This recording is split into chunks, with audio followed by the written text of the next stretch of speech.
नमस्कार, स्वागत आहे तुमचं माझ्या यूट्यूब चॅनलमध्ये, ज्याचं नाव आहे स्वामी भक्ती मराठी। आज आहे 18 सप्टेंबर 2024, वार बुधवार। आजपासून पितृपक्षाला सुरुवात झाली आहे आणि या पितृपक्षामध्ये आपल्याला होतील तितक्या आपल्या पितरांच्या सेवा आपल्याला करायच्या आहे आणि या सेवेसोबतच काही उपाय दानधर्मही आपल्याला करायचा आहे। तर हा पितृपक्ष अत्यंत महत्त्वाचा असतो। तर या पितृपक्षालाच पितृपंधरवडा असे देखील म्हटले जाते।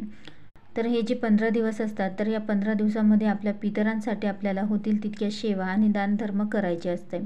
यासोबतच आपल्याला या पितृपक्षामध्ये या एका ठिकाणी आपल्याला रोज एक दिवा प्रज्वलित करायचा आहे। तर तो कसा आणि का आणि केव्हा प्रज्वलित करायचा आहे, तर हे आपण या व्हिडिओमध्ये बघणार आहोत। तर व्हिडिओ स्किप न करता संपूर्ण बघा आणि जे कोणी नवीन असेल या चॅनलवरती तर सबस्क्राईब करा। तर या पितृपक्षामध्ये सेवा का कराव्या, तर बघा, जे आपले पूर्वज आहे ज्यांच्यामुळे आपण आहोत, तर या पितरांसाठी या पितरांच्या स्मरणार्थ आपल्याला काही गोष्टी, काही सेवा आपल्याला करायच्या आहेत। तर जे पितर आपल्यामध्ये नाही, तर त्यांच्यासाठी सेवा करायच्या आहेत। तर ते पितर या 15 दिवस हे आपल्या जवळ येतात, म्हणजेच पृथ्वीवर येतात आणि ते कोणत्या ना कोणत्या रूपामध्ये ते आपल्या जवळ येत असतात। आणि या पितृपक्षामध्ये आपल्या दारामध्ये जो कोणी येईल, कोणी व्यक्ती किंवा प्राणी कोणी पण आलं, तर त्याला काहीतरी खायला प्यायला घाला। तर यामुळे आपले पितर आपल्यावर प्रसन्न होतील। तर बघा, या पितृदोषापासून मुक्ती मिळण्यासाठी आपल्याला या पितृपक्षामध्ये आपल्याला काही सेवा करायच्या आहे, काही उपाय करायचे आहेत। तर बघा, आपल्याला जर पितृदोष असेल तर आपल्या घरामध्ये, आपल्या आयुष्यामध्ये आपल्याला अनेक अडचणी, अनेक समस्यांना सामोरे जावे लागतात। घरामध्ये सतत कटकटी, वादविवाद होत असतात, घराची प्रगती होत नाही, घरातील व्यक्तींची प्रगती होत नाही, घरामध्ये सतत आजारपण आहे, संतती प्राप्ती होत नाही। तर या ज्या गोष्टी घरामध्ये आपल्या आयुष्यामध्ये घडत असतात, तरी कुठे ना कुठे याला पितृदोषही जबाबदार असू शकतो।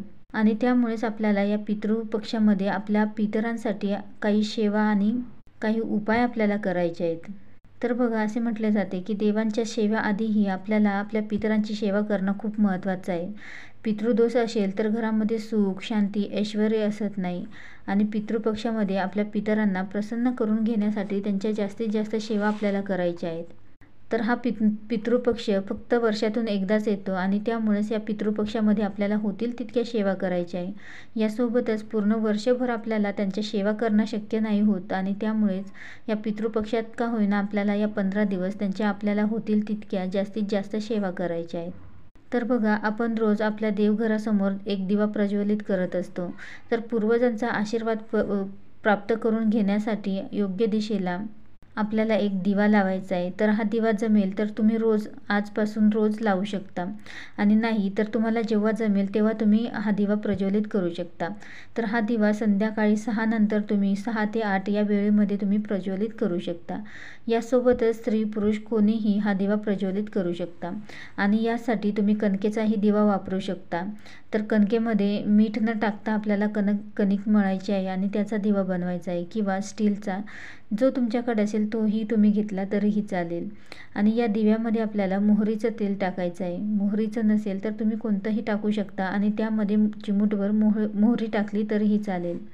यासोबतच या तेलामध्ये आपल्याला चिमूटभर काळे तीळही टाकायचे आहे। तर या पितृपक्षामध्ये काळे तिळाचा वापर करा, कारण ते पितरांपर्यंत जातं असं म्हटलं जातं। तर जे काही तुम्ही कराल तर त्यामध्ये काळे तिळांचा वापर अवश्य करा। तर या पितृपक्षामध्ये रोज सकाळी उठल्यानंतर आपल्याला सूर्याला अर्घ्य अर्पण करायचं आहे। तर त्यामध्येही तुम्ही थोडेसे काळे तीळ टाकू शकता। यासोबतच जो दिवा तुम्ही प्रज्वलित करणार आहात, तर त्या दिव्याखाली एक आंब्याचं किंवा विड्याचं पान ठेवायचं आहे आणि त्यावरती हा दिवा ठेवायचा आहे। तर हा दिवामध्ये घरामध्ये दक्षिण दिशेला लावायचा आहे आणि त्यानंतर दिव्याला हळद, कुंकू, अक्षता अर्पण करायचं आहे आणि दिव्याला नमस्कार करायचा आहे। पितरांना प्रार्थना करायची आहे की आज मी जे काही आहोत तर ते तुमच्या आशीर्वादाने आहे, अशी प्रार्थना करायची आहे आणि असाच आशीर्वाद तुमचा आमच्यावर नेहमी असू द्या। काही चूक भूल झाली असेल तर माफ करा, अशी आपल्याला प्रार्थना करायची आहे, मनापासून प्रार्थना करायची आहे। आणि ही प्रार्थना करत असताना आपलाही तोंड हे दक्षिण दिशेला येईल, अशा प्रकारे आपल्याला ही प्रार्थना करायची आहे। आणि दक्षिण दिशेला रोज तुम्हाला हा दिवा प्रज्वलित करायचा आहे। तर खूप प्रभावी असा हा उपाय आहे। त्यानंतर पिंपळाच्या झाडाखालीही तुम्ही एक दिवा असा प्रज्वलित करू शकता. पिंपळाच्या झाडाला हळद कुंकू अक्षता अर्पण करू शकता आणि जलही अर्पण करू शकता. त्यासोबतच प्रदक्षिणा घालायची आहे. तर यामुळे ही पितृदोष कमी होतो. तर पिंपळाच्या झाडामध्येही आपल्या पितरांचा वास असतो आणि त्यामुळेच या पितृपक्षामध्ये आपल्याला आपल्या पिंपळाच्या झाडालाही प्रदक्षिणा घालायची आहे आणि पिंपळाच्या झाडाचीही पूजा करून एक दिवा प्रज्वलित करायचा आहे. त्यानंतर स्वयंपाकघरातही आपल्याला असाच एक दिवा लावायचा आहे. तर हा दिवा आपल्याला पिण्याच्या पाण्याजवळ लावायचा आहे. तर हा पण आपल्याला रोज संध्याकाळी लावायचा आहे. तुम्हाला रोज नसेल जमत तर तुम्हाला ज्या दिवशी जमेल त्या दिवशी तुम्ही लावला तरीही चालेल. तर यामुळेही माता लक्ष्मी प्रसन्न होते आणि माता अन्नपूर्णाही प्रसन्न होते. यासोबतच आपल्या पितरांचाही आपल्याला आशीर्वाद मिळतो. त्यानंतर आपला मुख्य दरवाजा.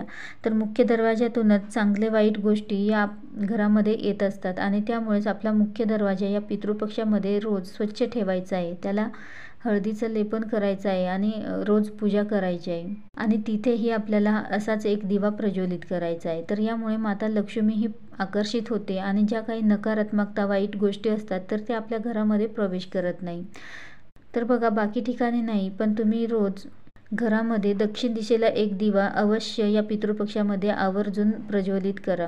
नक्कीच तुमचे पितर हे तुमच्यावर प्रसन्न होतील आणि त्यांचा कृपाशीर्वादही तुम्हाला मिळेल. व्हिडिओ आवडला असेल तर लाईक करा, कमेंट करा, शेअर करा आणि सबस्क्राईब करा. श्री स्वामी समर्थ.